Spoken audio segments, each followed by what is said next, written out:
A customer bought this at an antique shop and doesn't know what it is. Pushing the lever down just makes the back piece pivot inwards.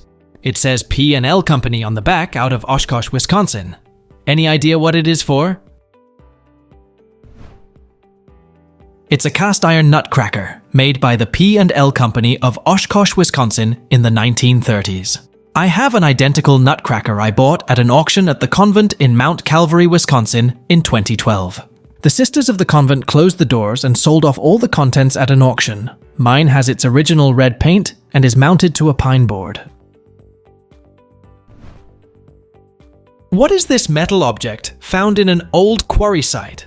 It is shaped in a U shape with curls on the end of limbs. It's 2.5 to 3 centimeters wide by 7 centimeters in length and approximately 1 centimeter thick. I thought it maybe was a homemade horseshoe, but there are no holes for nails. It was found at a historic quarry site, and it's made of metal, probably iron from the rust and weight. Thanks for your responses. It's a fire striker. Before the invention of matches, percussion firemaking was often used to start fires.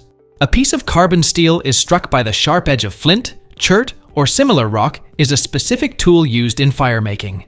The U-shaped fire steels of that particular configuration are nearly always associated with the American Southwest, especially New Mexico, and maybe from a later colonial era.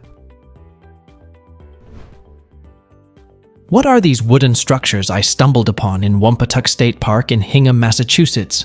I came across these A-shaped structures in a state park that used to be a munitions depot during World War II and was decommissioned in the 70s, I think.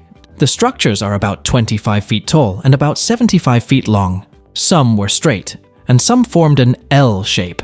They all seemed to be filled to the brim with sand. They were all contained within fairly close proximity to one another. Any ideas? The state park used to be the Hingham Naval Ammunition Depot Annex. They used to build and test weaponry for the military. They used to manufacture sea mines there and kept nukes in the 60s. And these are the blast walls, set up between storage areas to contain a potential blast. There used to be a ton of old abandoned buildings and bunkers, but most of them have since been demolished or filled in. I found this in a house I moved into. The chain has 2 corks attached on either end, and there are no manufacturer stamps or other identifying markings on it. I've seen similar bottles for oil and vinegar. I'm curious as to what this is for. Any ideas? It's an Italian wine decanter with ice chamber, a household staple of the 70s. It's designed for chilled white wine or rosé wine. You put ice in the small compartment and wine in the larger one. I suppose it would work with any beverage. I found these in a bag together while digging a pool in Connecticut River Valley, Massachusetts. They're made of metal and painted, and there are 2 small holes in each side of some of them, which make me think maybe they were buttons of some sort. Any idea what they are? They are travel souvenir bracelet charms from the 1940s, with the destinations represented through plates, as those people would hang on a wall. This piece also has 9 plates in total, with a variety of scenes including a few from Washington, D.C., one from Holland, one with men on horseback, and one with flowers. This piece jingles as the plates hit one another when you wear it, giving it a gypsy bohemian feel. What is the purpose of the chip in the one prong of this fork? At first, I thought it actually was just a chip, but turns out it's on multiple forks in my drawer. The prong itself is a little thicker than the rest, it seems, and my first thought was maybe it's used for opening food such as crab. I have no idea. Any suggestions? It's a pastry fork, also known as dessert fork, pie fork, or cake fork. They make one tine wider for cutting stuff, but the wider one wouldn't stab as well as the others, so they gave it a clipped point. The wider tine is on the left, meaning that it is on the underside when held in the right hand, because it is the only piece of cutlery you'd be holding when eating pastries and desserts. What are these cubes I found in my grandparents' drawer? They're made of clear plastic, and the inside has 4 tiny bluish canisters containing some steel wool.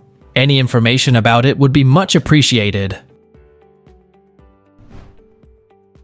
These are called flash cubes, and were the successor to flashbulbs for a film camera circa the 60s and 70s. The bulb has two LEDs and is stuffed with very fine filament. When a charge jumps between the LEDs, it ignites the filament, which then burns almost instantly in a bright flash. It snapped into a small rotating socket on top of the camera. When you took a photo and then advanced the frame, the cube rotated along with that action, turning a new unused face forward with its own reflector.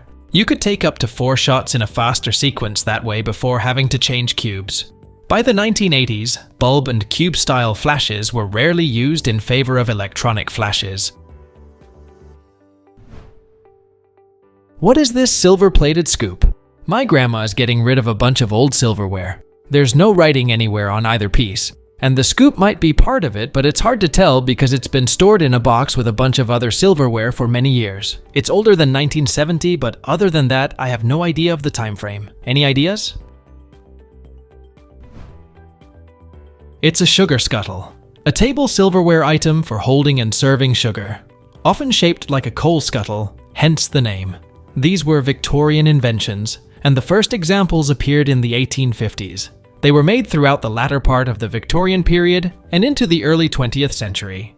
They went out of vogue after the Second World War and are not being made today except by special order. I found this hanging in the basement of our new house. The strap is made of leather and the medallions are brass, and no maker's mark on it. The strap is approximately 17 inches long, and the medallions are around 3.5 inches in diameter. Google has been zero help. Any ideas? It's a horse brass strap used for the decoration of horse harness gear, especially for shire and parade horses. They became especially popular in England from the mid-19th century until their general decline alongside the use of the draft horse, and remain collector's items today. What is this thing I found in an antique shop? The hand with a red dot has resistance. The piece on top slides freely, and the teeth don't seem to do much. There is a tiny switch thing on the side that moves about a degree, possibly 2 settings. It looks like what used to be adhesive on the back, possibly stuck to a wall or a table. Any ideas? Please let us know in the comments. Thanks for watching. Let's make life fun.